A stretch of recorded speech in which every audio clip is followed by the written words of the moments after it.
Coming to you live from the Business RadioX studio, it's Franchise Marketing Radio, brought to you by IDS, an award-winning digital marketing agency that delivers integrated marketing solutions for franchisors, franchisees, and franchise development teams. Learn why over 75 brands depend on IDS's team of dedicated marketers and client service professionals to deliver a strong ROI on their marketing investment. Go to idsfranchisemarketing.com for a complimentary digital audit and consultation. Hi, everybody. Welcome back to Franchise Marketing Radio. I'm your host, Rob Ganley, and today we have a special guest joining us. He is the co-founder of Voodoo Franchising Company and the CEO of Voodoo Brewing Company. As a brand that has quickly become internationally acclaimed, a craft brew brand and the fastest growing brewery in the franchise industry, Matteo Rachocki, welcome to the show. Hey, thank you so much for having me. It's great to have you. I love that name, by the way. You have a cool name, so it's fun to say it. It's fun to introduce you. Anyways, yeah. So it's great to have you. But anyway, one of the very first questions I love to ask, especially with such a cool sounding brand, is, how did it come to be? What was the sort of the why behind it? And tell us the story of what led you to this day today. I'll do my best to keep it as brief as possible. But basically, the company was founded as a single member LLC in 2005, started making beer in 2006. It fell just of the economic hardships of the 07-08 time period and just never was able to recover. My little brother stumbled upon the brewery through a mutual business venture that we were doing here in Meadville, Pennsylvania, and found out the brewery was in not great financial shape. And my brother and I were looking at starting a brewery together and even had an LLC and real estate selected to build a brewery here not too far from Meadville. And he was like, listen, I think we might have an opportunity to have this brewery thing a lot faster, but this place needs some work. You should come check it out. So I came in from New York. At the time I was living there. I started a business there and I was living with my wife at the time. And we came back to Meadville and met with the owner and put together a proposal for us to kind of do a takeover. The owner kind of rescinded his business decision-making rights and took over as the company's CEO. And my brother took over as the head brewer, and we both went straight to work. This was the end of 2011, and one of the first things I wanted to do was build out a direct to retail. I felt the brewery was very small. We were making 10 hectoliters at a time. Didn't have a large opportunity for distribution, and really wanted to direct to retail. So with my background and my brother's help and some friends and family, we built the first taproom out in about 6 months, and we opened in June of 2012. And it was a unique model, and it kind of coincided with the brand. So that was kind of how we first started and got involved in kind of our immediate kind of focus and direction, from day one.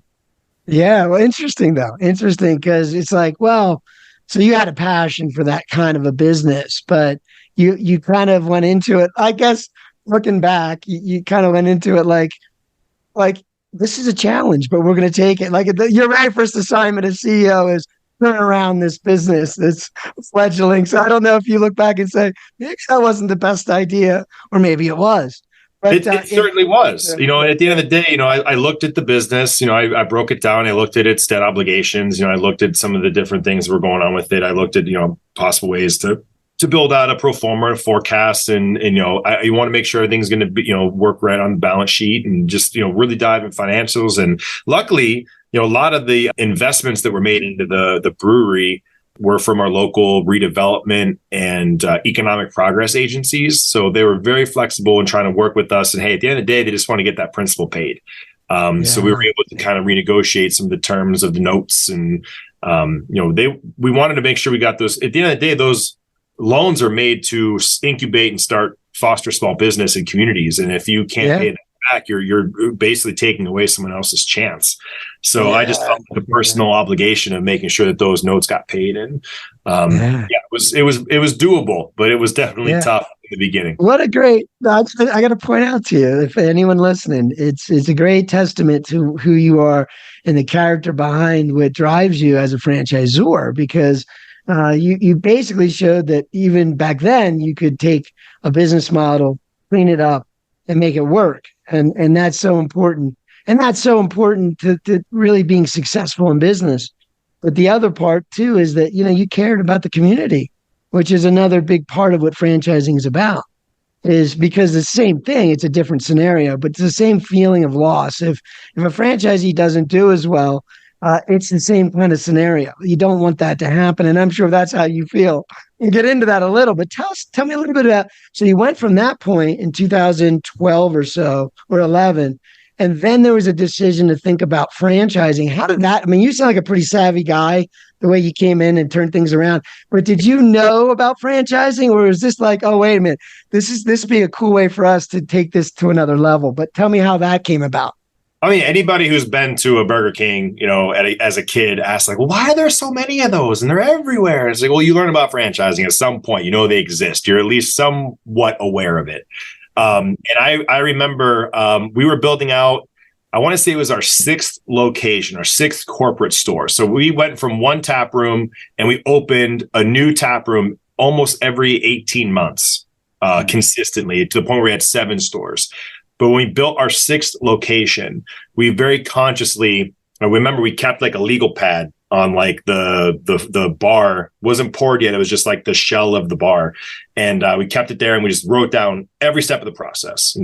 What did we do? How did we do it? We tried very carefully to make things scalable as we went. So like, I remember vividly going to the Sherwin-Williams and talking to their regional director. I said, hey, look, I want to pick out colors that are systematically different and I want to make color codes. I want to assign Voodoo red, Voodoo purple, Voodoo green.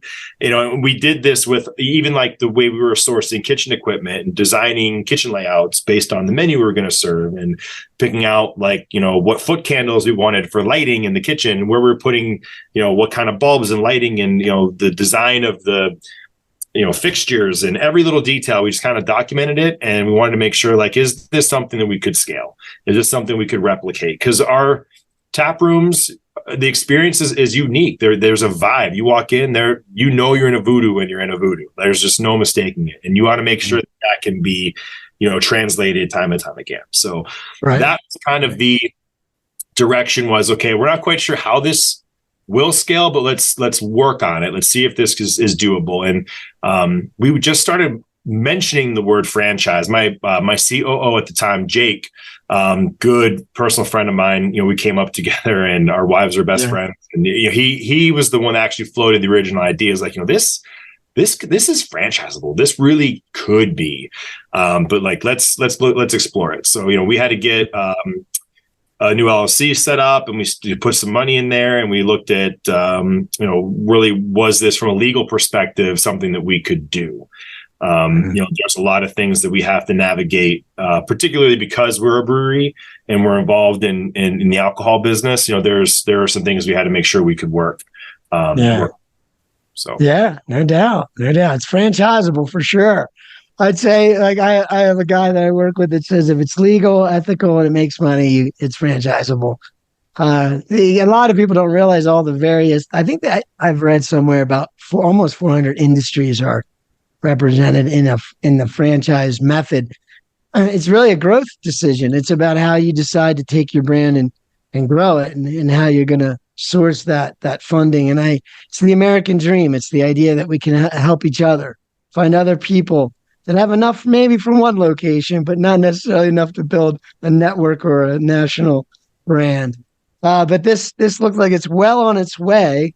And we'll talk about your growth in a minute, but because I know there's been some explosive growth. But I like to talk about the sort of reverse engineering. We start with the experience, and you just alluded to it a little bit, of the actual people that spend time. Starting from that point, tell me a little bit about Voodoo and what makes it different. What both the experience and the inventory or the quality of the product, things like that. Tell me the differentiator of that experience for the guests or the patrons. For sure. I mean, at the end of the day, I always like to start with just kind of like the company culture. We are truly a company of peers. yes, we have, titles and roles and responsibilities, but, there's no big money guy that started this brewery from the beginning. There's no major investment group or capital firm. Like, it's literally guys that are second generation, just blue collar guys and gals that got together and work really hard. And I think, we're passionate and we have this relentless pursuit of quality. We don't waver in that at all. We made sure that all of our partners, whether it's for beer or food or cocktails, mixology, you name it, it had to be the quality first and scalable second. And, just for example, our brewers, they go every year, they fly out for selection, they handpick the hops from the farms in Washington and the surrounding area where we're getting, for making our main beers, and specifically, some of our IPAs. We're selecting all of our New Zealand hops by hand every year. We're going out and doing, harvest. We're doing selections for a lot of other raw materials. And that's a big difference. A lot of breweries don't have that opportunity. We're very blessed to be able to do that. Definitely has an impact on the product. And then just the whole collaboration of the artisanal side of brewing. I mean, you have to have obviously great liquid. You have to have killer marketing. You have to have great graphics. You have to have the whole package. And it came together for us very organically throughout the process as we've grown and scaled to try to pull all those components together and make them work. Yeah. Yeah. I mean, that's, so tell me a little bit about that process. It sounds like, and I know I've recently talked to some coffee models and about how they do things. And, but how important is it to know, to work with those folks in Washington and New Zealand and just know who they are, what they're about, like kind of knowing where it comes from. It's not sort of this commoditized sort of view, but more of a, we really know these folks. We care about the quality, there's a connectiveness. And I think nowadays, do you think that's important for the consumer to know that's what you're about? Or tell me a little bit more about how you look at that. Because it sounds like you know the people pretty well that you do business with. You have to. And it's there's so many pieces of it. So again, like, although we're buying from a farm, we're picking the farm the hops come from. They go through a company that essentially acquires them, processes them, pelletizes them, packages them, purges them with nitrogen, stores them, and you buy them, and you're contracted for X amount of pounds per hop strain per year, right? Gotcha. So you're managing the relationships in multiple tiers of one level, and that's just one ingredient. You could do that with every piece of what we do, from the yeast to the malt to everything. Yeah. But it's very important. And I can tell a very brief story of how important it is. I remember one year we were doing selection, and we got this lot. I think we're rubbing Amarillo, and we're rubbing Amarillo, and we get these 4 lots. And like this one, I'm just like, I can't tell what's off about this, but I'm getting like barbecue. It just smells like barbecue. I don't know why. It's like mesquite barbecue sauce. So like, we're doing the thing, we make our selections. Obviously we don't pick that lot because it's not Amarillo, it's something else. And we're talking to them offline afterward, and we're like, what's up with this lot number 3 of Amarillo? Like, it's just, what's going on with it? And they're like, wow, it's funny you guys mentioned that, because that was the only lot that was harvested after the wildfires. So like, you've got some brewery out there that's going to get stuck with that lot of Amarillo, unfortunately, because they don't get to select, and the farmer had the hops, and that's the hop. So it has a massive impact on your products if you aren't on top of it. And it's like, it's just one component. Yeah.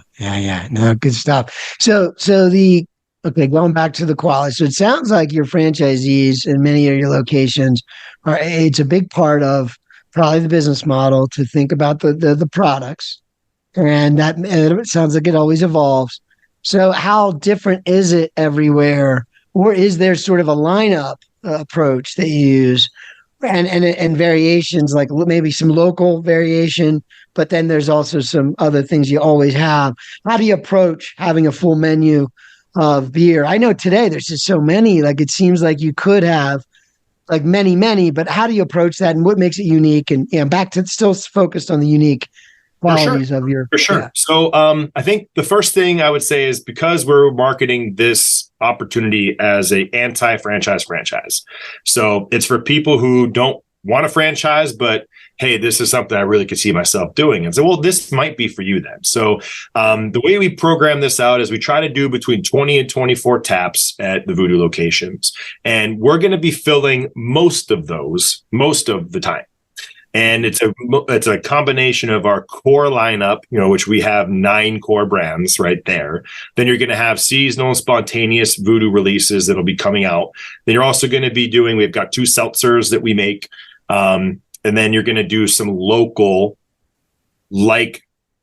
beers. So we always want to encourage you to bring in the local element, because we're not just trying to pick up and transplant a Voodoo into a community and just hope it works. No, we actually want to become part of the fabric of the community. And I say this all the time. I mean, our community engagement plan and the operations manual is more robust than any section of the operations manual. And that's because we understand the importance. The craft beer without community is just beer. And we're not just a brewery. So that is part of it. Then you're going to bring in, some really good local guest taps. We usually bring in a mead or a wine or a cider on tap. So you've got those tap lines full. And then you couple that with, our incredible mixology program of barrel-aged cocktails. And we've got, wines that are locally sourced. And you put all that together with a really, really good food menu.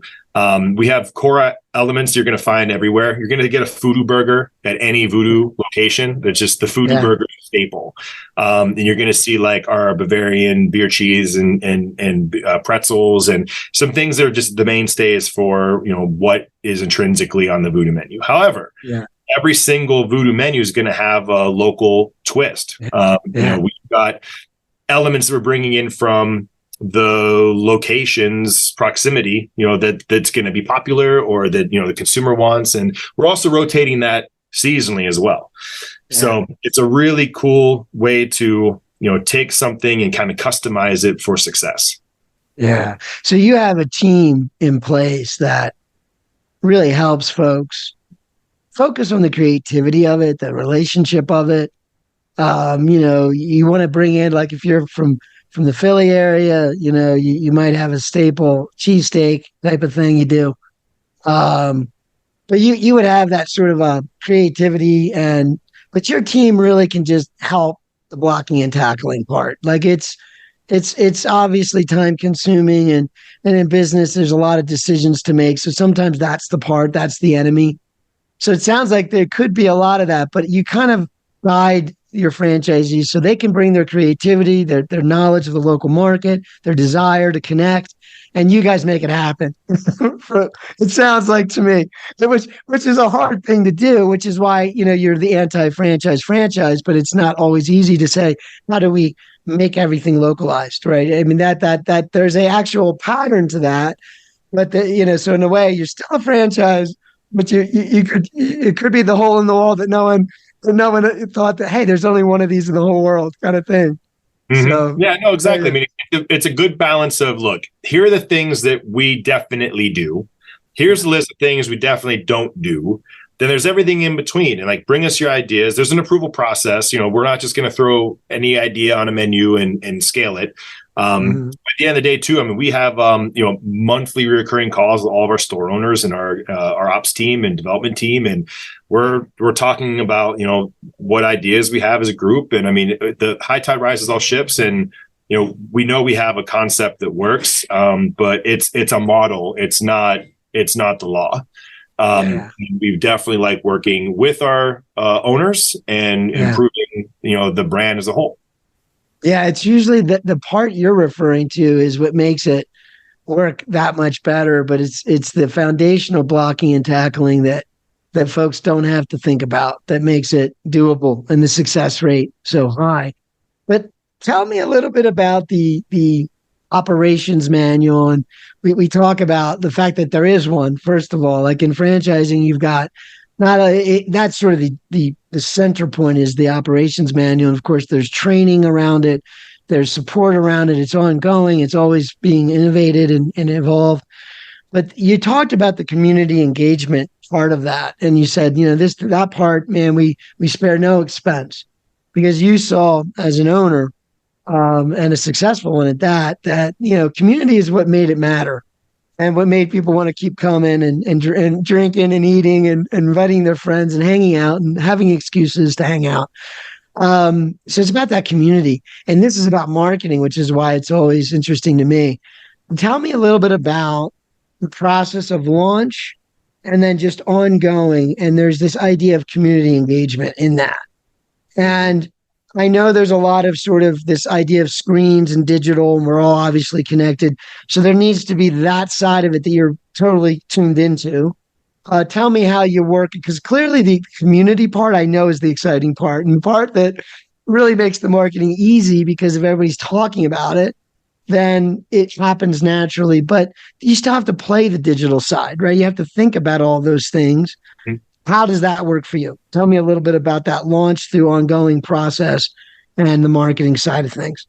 Well, it starts long before the launch. It actually starts, during the approval process. One of the main questions we ask our owners before they become owners, and we look for the answer to this is, okay, cool. What do you do for a living? Family life, things like that.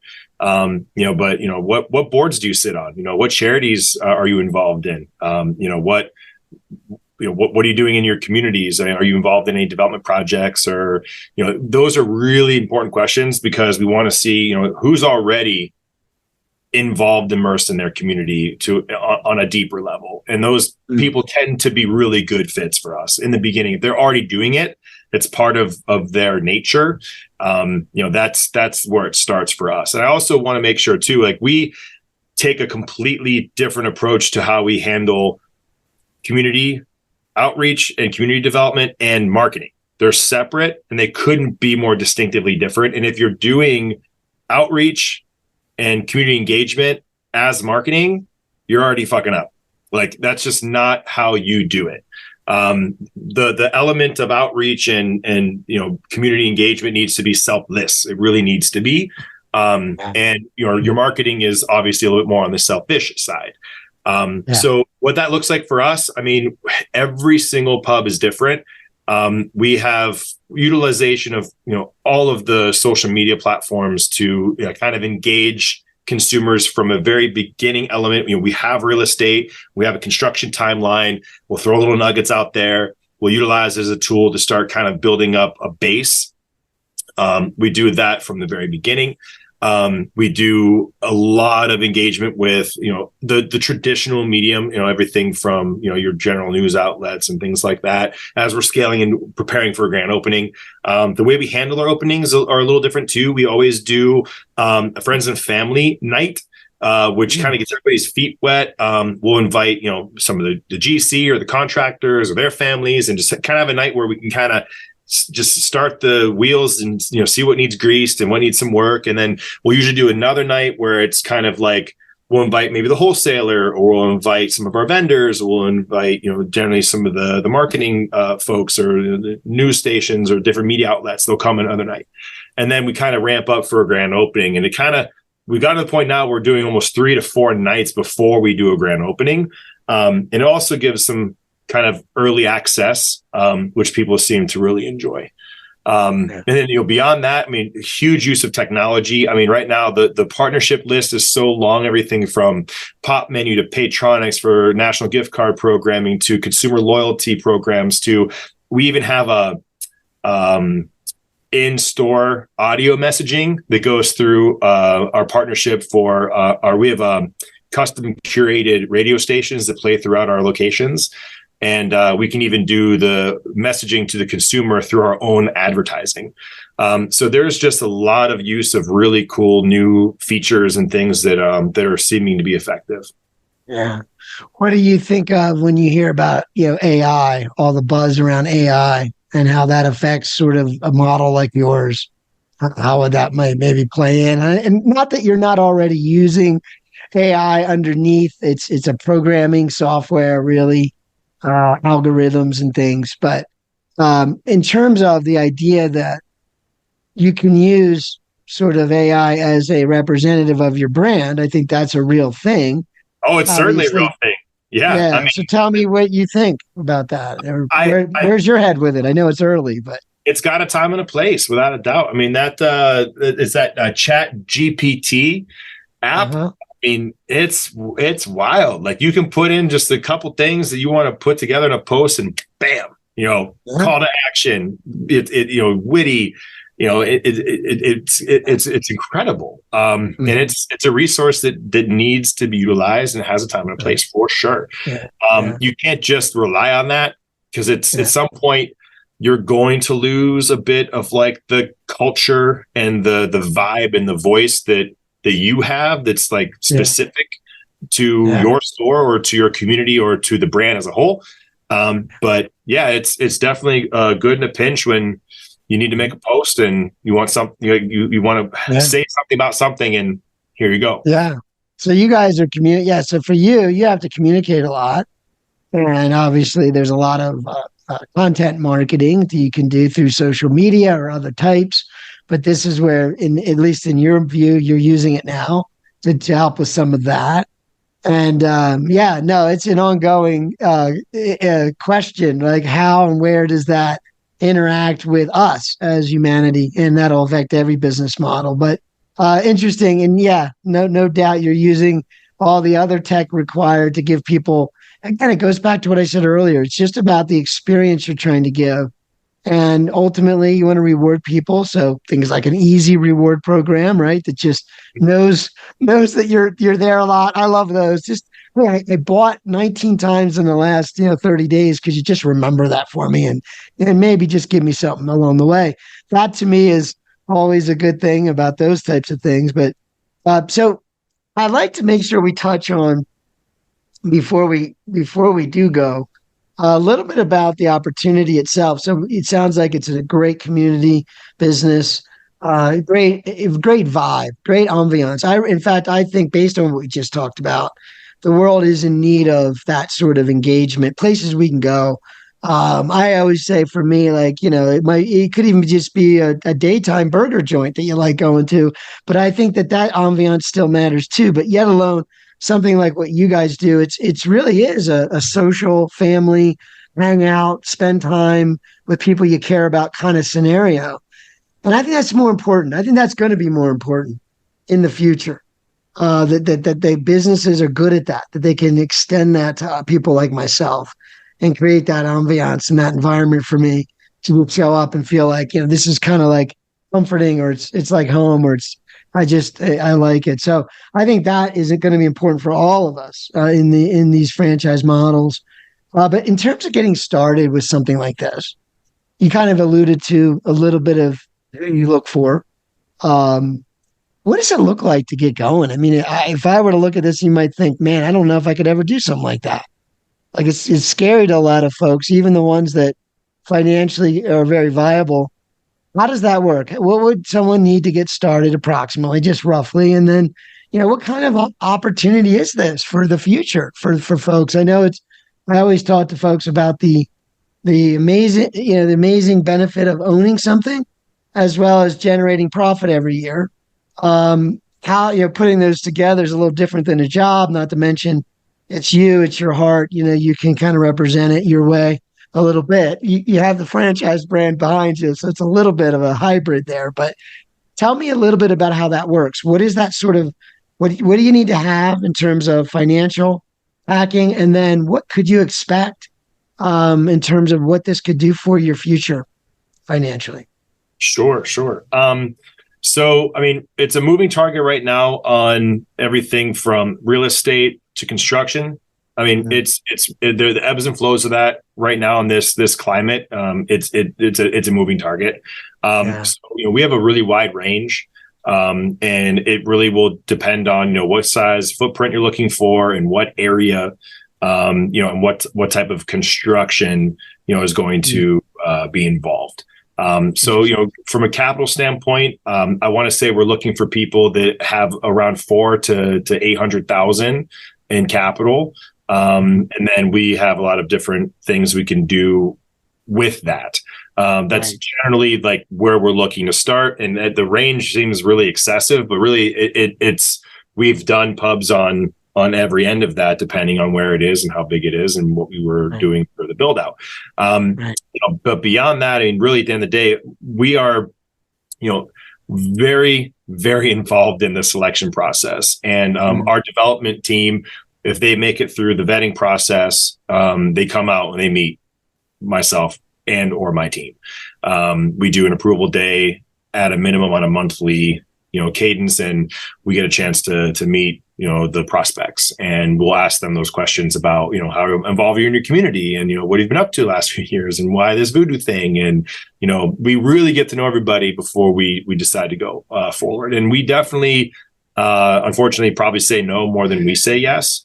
But we want to make sure that we're bringing in the right people, because this is a 10 plus year marriage and business partnership. And we want to make sure that we're going to business with the right team, because everybody you bring in is also now going to be in some way partners with the rest of the group, and that starts to matter when you're at 20, 30, 40, 50, 60, 70 stores.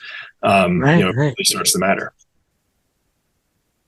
So in terms of it sounds to me like it really comes down to getting to know the franchisee, what kind of ideas they have, which is, this whole idea is just in and of itself is like you wouldn't have that luxury in a normal scenario if you're doing it on your own. But you guys can look at it and say, well, here's the upside of going with a larger footprint. Here are the things we can do to monetize that. Here's why you might want to do that. But there are drivers, right, behind, making the bigger investment or the lesser investment. It of course could be where in town it is and what building it's in and different things like that.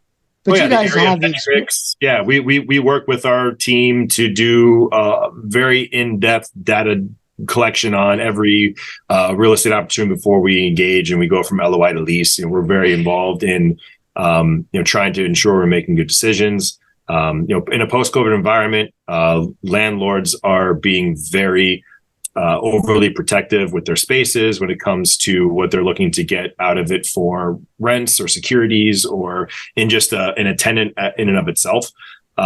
So, to be involved in that process, with them, alongside them, to give good tools and good data on, a specific area, there might not be support for a 10,000 square foot store. You might need to be in the 5,000 square foot store to maintain profitability. That's all going to matter for sure. Gotcha. Yeah. Very good. Yeah. And there's a lot of detail in that. That's what you said earlier in the conversation. I could tell you knew a little bit about business when you started with the original brewery. But you do, there's a lot of little details to kind of evaluate, what would make the most sense, And so when you look at a business like this, do many of your franchisees have a longer term plan to have multiple locations? And how does do some of them do that? And how does that look in terms of scaling your business, your desire to grow more? Sure. Yeah. We're still bringing in new owners.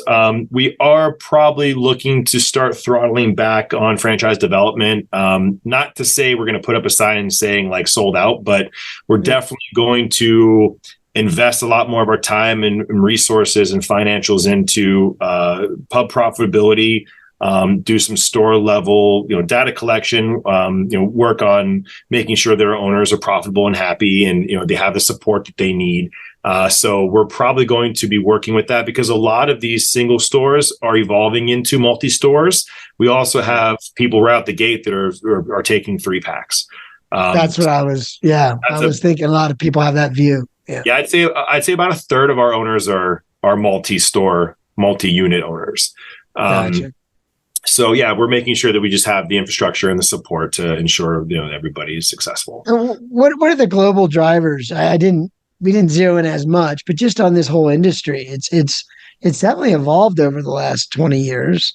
How do you see it just in terms of the future, as a CEO of this brand and thinking about and to me, I think Jeff Bezos has coined they asked him, what is going to change as the visionary, right? Because he's a tech guy. And he's like, well, we focus on things that don't change. The customers will still want their packages fast, so it might be a different way we get it to them fast. But we try to focus on how would we give the customer what they want, and I guess that's sort of. But if you look at the view of the future, is there something you see in the craft brewing industry or anything like that you see as being unique, or just blocking and tackling the way you're doing it now?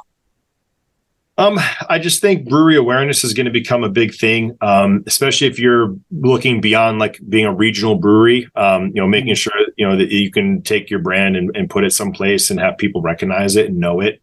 That's going to be a big piece of growth. Being that it's an alcohol product and it needs to go through the 3-tier system, I think, relationships with wholesalers becomes extremely important.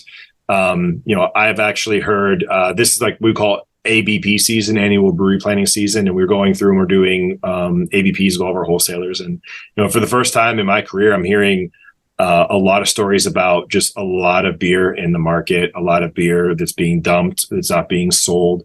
So you're seeing for the first time, that there is surplus supply and not as much demand. So just making sure that you're balancing that and you understand, what the consumer wants, make sure you're putting the right products in the right PODs, and just keeping an eye on everything and just keeping your finger on the pulse. So I think right now it's an interesting time, in the craft beer industry as a whole. And it's going to continue to get more interesting. But we're very excited about where we are positioned and, kind of building grassroots community-based, centers, where our products can be found and enjoyed, and trying to make sure that, it's accessible. Yeah, no doubt. I mean, I think it goes back to, I'll hang out in one of your places. Obviously, if you got some great products I like, that's important. But I think it's the whole package, right? It's the environment. And clearly, there's a lot of products to bring to bear when it comes to this industry, but those will keep evolving. But I think it's the whole package that'll win out in the end. But that's been great. So, any final thoughts for anyone that might be thinking of getting involved either in the space you're in, or just starting a business, if you wanted to frame it that way? And make sure when you're finished, you share the best way to get a hold of you guys, the way you like to engage. And I know you said, look, and I find this admirable too, in that you said, look, we're growing very rapidly. We'll probably take a pause, or not a pause, but just slow, you're controlling your growth, and that's normal, right? Because of the growth that you're at now. But even with that, please share the best way that folks, if they're interested, could reach out. But any tips before you do that, on anyone that's kind of wondering, should I do something like this? They're maybe in a corporate job today and wondering. Sure. I mean, I guess the first thing I would say is, especially with this opportunity, being that we're so confident in the model, is, there's really no experience necessary in this scenario. We've actually found some of our best operators had no experience in the bar, restaurant, retail, or craft beer sector. So that's kind of one thing that generally tends to deter people.